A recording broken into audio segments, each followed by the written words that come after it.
ओडिशा रे कौन खोलिबो? ओडिशा रे पोषण केंद्र खोलिबो।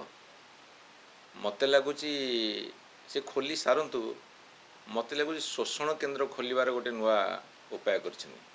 देखिबा ये पोषण होची कि शोषण होची कि लोकमान पे कषण होची अपेक्षा करिबा। विभिन्न रंगर होली खेल चलला बेले आउ गोटे गोटे ओडिशार विभिन्न जगार रक्तर होली खेल चलला। सरकार बड़ जोरे चिल्लै चिल्लै करी कहूथिले, नाराबाजी दौथिले जे होलीटा आमे शांतिपूर्ण भाव में पालन करने को सजग रहीछु।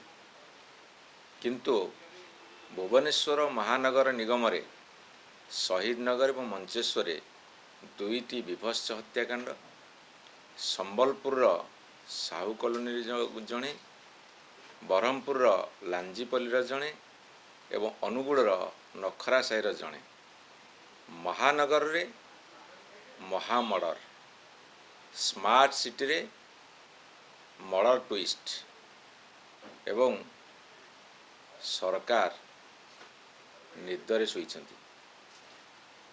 मुझे आपण मान कही रखा को चाहे सरकार पूर्व बहुत कथा कहते लॉ एंड ऑर्डर सिचुएशन को आम टैकल करूँ, शांतिपूर्ण पर सब करने पदक्षेप नहींचु एवं जितेबले 9 मास भितर शह शह हत्याकांड, रेप, छिंतेई, डकैती, विभिन्न मंदिर चोरी बढ़ी, ओडिया अस्मिता पर पहाड़ पड़ुची। परवर्ती समय सरकार कहते आम एत जन को बांधिलु सेते जन को बांधिलु, किंतु घटना जो घटुची कहीं घटुची ता मूल को जाऊना सरकार। जितेबले सरकार दुर्बल बोली, जिते सरकारटा दुर्बल बोली क्रिमिनाल माने अनुध्यान करेंगे धरी नेबे, सेतेबेले एइभली चोरी, डकायत, मर्डर, रेप, मंदिर चोरी, छिंतेई एसब बढ़ी बढ़ी जीव। तेणु गतकालीर होली खेल गोटे पवित्र दिवसटा गोटे अपवित्र होली परिणत होती सरकार उदासीनता जुगुरु कुंभकर्ण निद्रा शोई